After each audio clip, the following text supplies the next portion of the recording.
Mi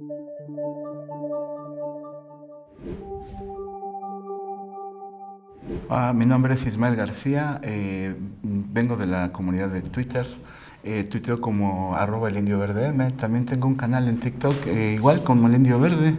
Esas son mis características generales en redes sociales. El nombre del Indio Verde sale porque vivo muy cerca del Parque del Mestizaje. Pues es para mí muy común que utilice el transporte, incluso antiguamente he tenido varias cuentas que me han tirado y siempre tuiteo respecto a lo que sucede en el metro, o sea, tanto soy muy citadino, entonces todas esas tipos de actividades, tanto sean chuscas o serias, siempre las he manifestado y como consecuencia siempre decía, ya voy a salir del metro, ya llegué a mi destino Indios Verdes y de ahí se me quedó la zona de Indios Verdes e incluso viví mucho tiempo, parte de mi juventud en Santa Isabel Tola, incluso hay un gimnasio ahí que es el Gimnasio Ejecutivo Indios Verdes, entonces todo, y entrené ahí un rato, entonces quiere decir que de alguna manera el nombre está muy ligado a mí porque es la primera estación de metro que utilizo, entonces es la razón por la que aparece el nombre del Indio Verde. Desde muy joven, es curioso, desde por ahí que iba a la secundaria, 13, 14 años, tuve maestros con muchos ideales al respecto de las ideas, vamos a decir en aquella época, más apegadas a lo que nos decían socialistas, ¿no? O sea, eran, como dicen, rusos, nos decían soviéticos, o sea, no estaba bien definida esa parte. Entonces, se tocaba mucho el tema, e incluso en el Seguro Social, tío, había una revista que se llamaba La URSS, yo la leía mucho. Daba mucho las ideas respecto más que hablar de socialismo y comunismo, a la comunidad que era, al humanismo del cual se hablaba, ¿no? De la convivencia general y algo más equitativo para todos, ¿no? Entonces, desde entonces a mí me sale esa idea. Vengo de una formación donde la familia me dice, todos son iguales aquí, ¿no? Y no porque me tocó ser el mayor de 6 hermanos, no por eso yo era más que ellos. Tenía la responsabilidad porque ellos trabajan, siempre han trabajado mis papás, hasta la fecha siguen, o sea, obvio, intentan, ya no como antes, pero nunca hubo que yo por ser el mayor tenía ciertos privilegios, siempre fue parejo. A mis 2 hermanas incluso se les trató de la misma manera. Vengo de una familia donde la mujer sabe revolver y pegar tabiques como los hombres sabemos cocinar y remendar ropa, o sea que se nos educó de esa manera. Entonces de ahí sale la idea de que podemos ser todos igual, no hubo ninguna diferencia en la familia.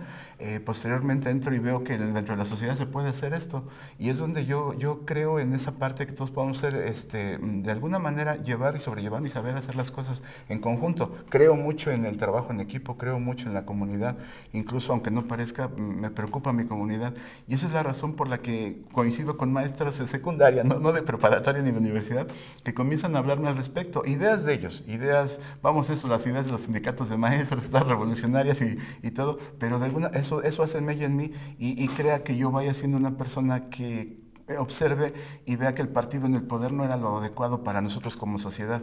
Incluso yo hacía pequeños dibujos y tachaba, o sea, con el partido en el poder y esos dibujos siempre eran como alusiones, eran malos, nunca he sido bueno dibujando, eran malos, pero siempre era una crítica social al partido en el poder, ¿no? Me toca conocer cuando en el 88 el fraude, yo no votaba para entonces, entonces eso como que marca mucho en mí, bien podía hacer activismo a favor, pero no podía votar y de ahí ¿cómo se dice? Marca esa parte donde yo no iba a permitir, al menos en mi persona, dije, por mí no va a quedar y continué en este movimiento desde ahí, del famoso Frente Nacional Democrático, desde ahí conocí, nos decían incluso las ideas, voy a retomar al ingeniero, ¿no?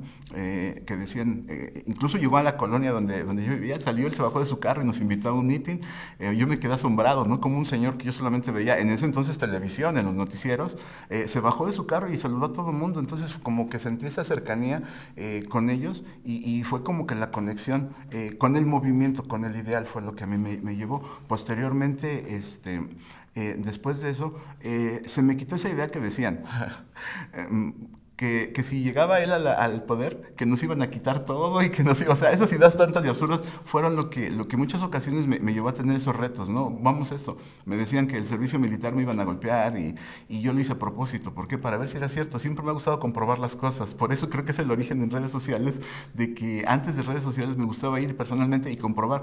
Puedo decirles una cosa, yo hice mi servicio militar un año encuadrado en el 75 Batallón de Infantería en el campo militar y para mí fue un orgullo desfilar y es un orgullo haber hecho mi servicio militar, conocí cosas muy grandes. Entonces todo eso fue como que la formación para ser muy leal y muy fiel a mi patria. O sea que le estoy platicando cosas poco habituales, pero me gusta siempre confirmar la parte de todo esto. No me gustan los rumores, no.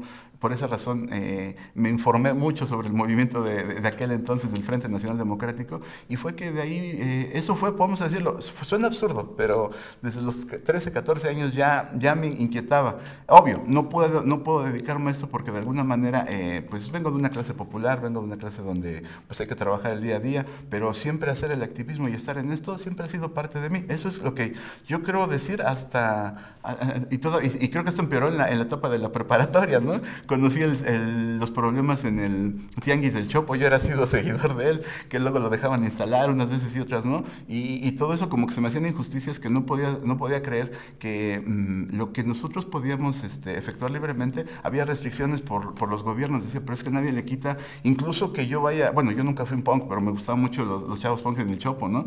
Yo siempre he sido más seguidor del rock, del blues, ¿no? O sea, del boogie, siempre ha sido más mi tendencia.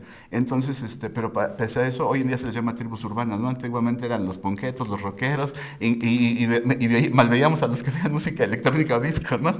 Entonces, bueno, no se malveía, sino que no se le daba, por lo tal vez poco serio, frívolo, ¿no? Siempre el rock ha estado marcado en una tendencia con el movimiento. La protesta, vamos a esto, que existía antiguamente, hoy en día creo que ha decaído un poco esa parte. Entonces, eso es parte de lo que yo hago en mi etapa de joven, o sea que eso es más o menos, eso es lo que a mí me corresponde a mi persona. Andrés Manuel, yo lo conocí cuando le roban cuando fue candidato en Tabasco. Cuando él comenzó a protestar, porque igual, como siempre ha sido el sistema antiguo de gobierno que teníamos, siempre favoreciendo, siempre en elecciones. Y les hablaba una cosa, las injusticias no ha sido una característica que a mí me haya gustado, y siempre, bien encausadas, siempre he sido solidario en ese aspecto. Nunca he permitido, cuando estaba en mis manos, eso. Tal vez son los valores que me dejaron en mi familia. Entonces es cuando yo comienzo a ver las protestas de Andrés Manuel. Aquí en la ciudad, obvio, por medios de comunicación y todo, se le consideraba como un revoltoso, se le consideraba, pero cuando nosotros nos damos cuenta que es una elección lo que se está robando de un Estado, el poder que tiene un Estado, incluso de opinión y de participación en un país, eso sí es donde nunca nos han concientizado de eso. Yo intentando ser un poco parte de eso, es que me encuentro en él y en las protestas que hizo desde que le roban la candidatura, cuando Madrazo, él aseguraba haber ganado, y posteriormente uno se va enterando de todo lo que gastó Madrazo en la campaña, cuánto gastó, y que incluso superaba campañas de presidentes de los Estados Unidos, ¿no? Todo ese tipo de información es lo que a mí me hace empatizar mucho con Andrés Manuel hasta ese momento, ¿eh? Ese fue el origen, o sea, no me perdí casi nada, creo. Mi llegada a Twitter. Yo escuché mucho, no capto mucho el inglés, o sea, pues lo poco que me sé, ¿no? Cuando yo me entero que Twitter llega en español, abro en el 2009 una cuenta. Originalmente estaba en la expectativa que era cómo funcionaba, no era gran cosa. Empecé a seguir como que a la gente muy básica, los que ya tenían muchas personas. Posteriormente nunca participé en lo que es para muchos el Twitter, el quejódromo oficial, ¿no? Nunca lo utilicé como tal, siempre incluso soy un observador. Incluso en la vida he tenido algunas formaciones, incluso deportivas, y siempre me han enseñado a observar mucho. Entonces fue lo que hice, observé mucho cómo funcionaba, cómo era, y al principio pues tal vez tuiteaba cosas muy absurdas, ¿no? Como de que mi vecino estaba muy contento y que cantaba, ¿no? Y cosas así. Posteriormente fui viendo el potencial que se tenía en una tendencia. Incluso las tendencias eran más reales y más fuertes que el mismo Facebook. Entendemos que YouTube se estaba desarrollando apenas con videos de 5 minutos, luego lo subieron a 10. Twitter tuvo cosas muy buenas, fue gradualmente. Me engancha también porque hoy en día tenemos TikTok y tenemos YouTube, pero había algo que se llamaba la TweetCam, que era genial porque nos acercaba mucho a ciertos personajes. Y eso fue algo que más me enganchó todavía con Twitter, ¿no? O sea que, entonces, posteriormente, cuando veo todo eso, hago un cambio totalmente y comienzo, pero yo no conocía la red AMLO, yo no conocía a los AMLovers, yo por mi cuenta empezaba a tuitear lo que no me parecía, ¿no? Puedo platicar muchas anécdotas al respecto, ¿no? O sea, en Twitter incluso... eso es lo que a mí me marcó, ver las tendencias que inmediatamente uno se enteraba, buenas o malas, Entendemos que hasta la fecha, no sé si todavía sigan, uno de los principales ejecutivos siendo de la derecha, ¿no? Un panista que está en Twitter, como dijo el presidente, dice, por eso no lo quieren comprar, ¿no? Porque ya se ha viciado mucho, pero en un principio era más abierto. Obvio, también debemos tener ciertas restricciones debido a que no nos sabemos comportar en muchas ocasiones, pero mi llegada es básicamente por todo lo que representaba en ese momento, ver audios, ver tendencias, bueno, siendo muy frívolos, voy a decirles algo, yo me reía los martes de Chuck Norris, ¿no? Los que ya tienen tiempo se reirán de eso, ¿no? Entró por esa parte, pero después me di cuenta del potencial que era para y hacer una tendencia, para una crítica social, pero con contenido, no nada más decir, me cae mal quien está en el gobierno, pero porque me cae mal, no, decir por qué razón. Entonces comencé a ver que eso podía potencializarse mucho y nos acercaba a gente que pensaba igual que yo, porque tal vez, por ejemplo, en el aspecto de la vida social, es muy difícil para mí llegar, trabajar y regresarme a mi casa, hacer mis deberes y tal vez comentar esto con alguien. Ahora vamos a esto, yo vengo de una familia muy conservadora en todos los aspectos y cuestiones políticas no se diga. O sea que somos los feos, los apestados por esta razón.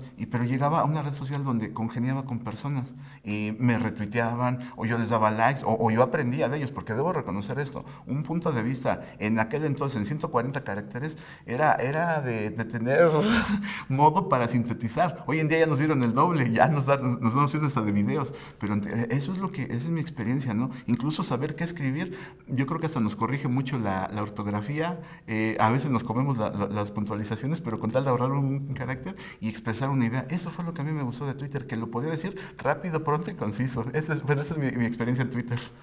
Mi experiencia en el 2018 fue algo padre porque ahora ya me enfrentaba a que conocí gente. Ya tenía seguidores, o sea, igual, siempre he sido incluso en mi cuenta, quien me sigue yo lo sigo, ¿no? O sea, yo siento que hasta ahí debe de haber equidad. No puedo decir, no soy un Twistar, mi cuenta tendrá algo así como 4,500 seguidores, o sea que no es, he tenido alrededor siempre 3,000 seguidores y me las tiran, o sea que justamente porque denuncian mucho el activismo político, o sea, siempre que uno le pega al gobierno en turno, los anteriores conservadores siempre hemos sido muy restringidos en ese aspecto. A partir de 2018 vemos que como que toleraron y aguantaron más, o sea, como que fue algo muy bueno. Entonces es cuando estaba con una cuenta anterior a la que tengo ahorita y por ahí del final, hace como un año, hace como, ¿qué será? Bueno, me regreso al origen del 2018. Comienzo a ver que Andrés Manuel comienza a hacer el boom, comienza a hacer la tendencia, comienza a verse. Igual, aparecían estos candidatos, pero no tenían el número de visualizaciones, el número de likes, el número de retuiteos y fue algo que a mí me dio gusto porque dije, esto yo me imaginé en un momento solo en Twitter porque nos daban duro. Es más, tengo una hermana que ella también hacía, igual se involucra conmigo en esto, siempre hemos andado, se involucra, y ella terminaba peleándose con entonces las hijas de la MX, ¿no? Y nos amenazaban y luego decía, ¿qué le contesto? Mira, pues ahí te va el dato, ¿no? O sea, siempre uno pregunta, se documenta para no tener un debate de bajo y de qué eres esto y lo otro, no, con argumentos, siempre es algo que me ha gustado de Twitter. Entonces, eso fue lo que yo aprendí en los 2018 para acá, argumentar, ¿por qué? Porque el presidente es lo que hace, cualquier cosa que hacía da un argumento y un trasfondo. Es más, me gusta cuando dice, esto va para los jóvenes, porque hay que recordar que hay muchas cosas detrás de eso. Y esa fue la experiencia que yo fui teniendo en 2018, argumentar. Me tiraron mi cuenta, pero la volví a levantar nuevamente. Y ahora he aprendido, la experiencia es tal vez no involucrarme de lleno o apasionarme mucho en las discusiones, porque al fin y al cabo no nos llevan a nada bueno. Hay gente que a pesar de ser la derecha, hay que reconocerla, de la poca que hay, que sabe cómo incluso intercambiar opiniones y reconocer cuando dice, tengo mis dudas, pero reconozco que aquí no puedo hacer mucho. Entonces, es una parte donde Twitter me llevó incluso hasta dialogar mejor con las personas y saber que no todos, no verlos como dijo el presidente. Y entiendo esa parte cuando dice, no tengo enemigos, tengo rivales. O sea que esa es mi experiencia en el 2018. Quiero ser optimista, ¿eh? Respecto a los patriotas. Es algo curioso, bueno, nuevamente, es algo que nos lleva a esta red social, porque como tal, curiosamente aparece algo hace un poco más de un año, bueno, primero Twitter adicionó algo que eran los fleets, las historias. Yo comienzo a ver eso, pero después veo que aparece otra burbuja. Yo imaginaba que eran lo mismo las historias. Las historias ya aparecían, le hacíamos burla, ¿no? Que aparecían hasta cuando uno redactaba algo en Word, ¿no? Algo así, digamos que era eso. Y cuando de pronto vuelvo a mi hermana, me dice, no, son foros. ¿Foros? Sí. Un día se me ocurre entrar, caray. Algo bueno de tener seguidores seguidores del gobierno, de la 4T, Redam, Lovers, como ustedes lo buscan, bajo el hashtag que ustedes lo quieran buscar, me llevó a eso, a encontrar gente afines.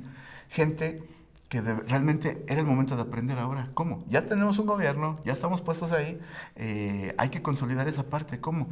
Por medio de foros en Twitter. Esos foros es algo que a mí me ha gustado mucho porque sin ser y creo que es el proceso de la 4T que va a llevar, sin ser que gente que nos estén organizando, nosotros nos organizamos. ¿Por qué?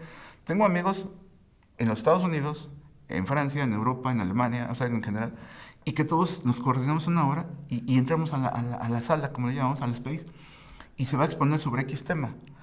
A la vez no, nos damos cuenta que tenemos, es más, si hablamos respecto a los golpes bajos que han dado como los niños con cáncer sin vacunas, tenemos a gente que trabaja en el Seguro Social, médicos, gente que trabaja en salud, que entra al foro y nos dan datos y todo, y eso nos sirve para que nosotros nos alimentamos de eso, y a la vez de que nos quieran, la derecha nos quiera argumentar algo, nosotros tenemos el dato. Entonces eso nos incitó a seguir estudiando, y por ejemplo en el caso de que se va a hacer la refinería, llegaron compañeros tuiteros que uno se asombra del nivel intelectual que tienen, y a los que somos más bajos, los que somos más ordinarios, nos han puesto a un nivel en el cual podemos incluso platicar con datos y argumentos. Nos preguntan, ¿estudiaron esto? No, es una plática entre amigos que se da una charla parecida a esto, donde nosotros vamos argumentando, y de ahí sale el concepto de Patriotas 4T, porque para esto creo que los más bajos en conocimientos somos dos, ¿no? Mi hermana y yo, la tía Vinagres y el Indio Verde. ¿Por qué? Porque sentimos que al nivel de ellos es grande, son gente con doctorados, gente con especialidades, con diplomas muy grandes en muchos financieros, energéticos, en salud. ¿Nosotros qué hacíamos? Nosotros éramos los que salíamos a gritar a la calle, nosotros éramos los que íbamos de gritones y de repente dicen, bueno, pues cada uno tiene una función. Y gracias a ellos hemos tenido muchos argumentos, hemos tenido muchas nociones. Hoy en día pues, ya están las formaciones políticas de Morena y todo eso, y eso ayuda también. Pero antes, en un principio, antes de que saliera todo esto, esos eran nuestros lugares donde nosotros nos íbamos alimentando. Y posteriormente nos sugieren un día, oigan, pues es que pues yo estoy en los Estados Unidos, dice, yo no puedo, pero yo puedo ayudarles a documentarse en este tema. Todos los de la reforma eléctrica nos estuvieron ayudando, gente de Estados Unidos, gente local de aquí. Y bueno, yo trabajo en la noche, tarde noche, entonces ¿qué haces? Pues todos los martes y jueves, ya sea que fuera marcha o plantón, ahí estábamos viendo la cámara. Y entonces como que, si ustedes se dan cuenta, estoy platicando algo, una plática así igual como esta, pero terminó en una organización en la cual empezamos un activismo. Era ahora también de por medio de Twitter, y que nos permite 220 los videos, evidenciarlo. Eso llevó a que muchas personas decían, yo no sabía que se hacía eso todas las semanas, bueno, al menos 2 veces a la semana se hacía, y los domingos también, marchas para lo de la reforma eléctrica. Hablo porque pues, a raíz de que se dispara la pandemia, creo que es lo más reciente. A partir de octubre del año pasado, que se permitieron las marchas, ya comenzamos a trabajar en esto. Tal vez una cosa que yo les dije a muchos, incluso muchas personas que estuvieron en el plantón de Frena, a mí como tal no me conocían. ¿Por qué? Porque yo no salgo en YouTube, yo no salgo haciendo un canal. Yo llegaba, sacaba mi foto o hacía mi tweet respecto a lo que veía y me desaparecía. Esa es la diferencia con un Twitter a otra red social, porque en realidad no es que busquemos las cámaras. Hoy en día se los agradezco esto, ¿no? Es algo que realmente yo no he salido a cuadro en ningún tweet mío, nunca he salido. Aparte, pues, o sea, como que siento que no es esencial la persona, sino el contenido que uno puede dar. Eso es lo que favorece y eso es lo que hace que nos organicemos y comenzamos a hacer space con el hashtag Patriotas 4T y con los temas de apoyo a la 4T, a nuestro presidente y a todo el movimiento. Podemos a veces estar o no de acuerdo en algunas situaciones, pero ahí se manifiestan y como alguna manera hemos ido sumando gentes. Y hablo de los Patriotas, que es un grupo pues reducido tal vez para un space. Varía mucho la afluencia, pero es un grupo neto y orgánico, no como esas falsedades que se hicieron hace unos meses que de sociedad civil, donde todos nos enteramos que era nuevamente un empresario y comprando bots en Arabia, en Rusia, metiendo todo eso. No, aquí nosotros todos incluso tenemos algo. Sí, síganme y nos seguimos. ¿Para qué? Para hacer una comunidad, y esa comunidad ha ido sumando personas, incluso una noticia, algo bueno. No tenemos que pagarle a Twitter porque la viralice. Nosotros mismos nos encargamos como personas de proyectar ese hashtag, esa noticia, noticia. Entonces, eso es algo que nos ha hecho permitir organizarnos, algo que nos gusta el presidente. Se va a ir, decimos, sí, nos gustaría más tiempo, pero nos ha dado la democracia, la organización nos la está dejando, ¿para qué? Para que aprendamos que él nos está dejando esto ahora. Dice, no voy a estar todo el tiempo, pero organícense ustedes. Y creo que es una parte que estamos haciendo en redes sociales. Nos organizamos en una red social, hicimos Space, ahora es hora de salir nuevamente y manifestarlo en la calle. Hemos hecho Space, por ejemplo, recientemente lo que hicimos fue una protesta en Iberdrola, afuera de las oficinas, y estábamos en el Space. Mucha gente diciendo, es que es increíble lo que pasó. Y llegaron no sé cuántas, es más, éramos como 500 y llegaron como 400, lo que eran granaderos, ¿no? Como es la delegación pues más conservadora, la Miguel Hidalgo. No le echamos la culpa al gobierno de Claudia Sheinbaum, decíamos, pues es que aquí hay nexos, y como que nos quisieron amedrentar, pero pues en realidad era una protesta pacífica, es una protesta donde no se alteró nada. Entonces, eso se transmitió en vivo por medio de un Space, o sea, no tenemos un canal de YouTube para hacerlo. Se conectaron muchas personas, incluso uno recibe las llamadas o los mensajes directos. Oye, qué padre, que estuvieron bien y me gustó, yo no me imaginé que eso se hiciera eso en México. Se sigue haciendo. Lamentablemente no es atractivo para muchos. Para un medio de comunicación clásico, pues, ¿qué le va a parecer que estén afuera de una oficina como Iberdrola protestándole un grupo de mexicanos, ¿no? Entonces, eso es lo que nosotros hemos evidenciado. Hemos estado en lugares, o sea, vamos en una ocasión, previo a las pláticas que se hacían en barrio, nos íbamos decían, va a estar en aquel cerro, en el cerro de Cuautepec, y ahí íbamos, y cosa curiosa, nos encontramos a personajes con mucho conocimiento, como el Fisgón, como ¿cómo se llama? Se me olvida el nombre de varios personajes que han estado aquí, dando las ponencias, el doctor Valderas y todo eso. Entonces, todos ese tipo de personas, y llegaba, no, es increíble que nadie decían ellos, no sabíamos que venían ellos aquí, ¿por qué no le evidenciaron? Hay que informarnos. Entonces, esa fue la razón de intentar comunicar. Por eso les digo, en realidad, más que un perfil, más que una persona, es un grupo que intentamos que cualquier idea, cualquier movimiento crezca, pero por medio de una red social. Ahora ya sacamos videos, audios, pero no es que queramos ser ¿cómo se les llama? Los vanguardistas, se me fue la palabra, ahí se me fue la palabra sobre los influencers. No nos interesa que todos conozcan esto. O sea, no nos interesa si tenemos muchos o pocos seguidores. Al fin y al cabo, llegan los seguidores porque tenemos causas en común o hay quienes las repelen. Pero eso es algo de lo que hacemos en Patriotas 4T. Y no solamente somos locales, estamos regados por todos lados. Si que digo del mundo le exagero, pero al menos México, Estados Unidos y Europa sí hay conexiones y reales, reales. O sea, gente que interactúa y gente que puede incluso, si ustedes hacen una videollamada con ellos, están así. O dense una vueltecita en el Twitter Space, todos incluso por lo regular tienen un hashtag de 4T. Y eso es donde ustedes verán que hay buenas y malas opiniones, pero ahí es algo muy plural y participativo. Esa es la función de nosotros Patriotas 4T, más o menos sintetizada, ¿eh?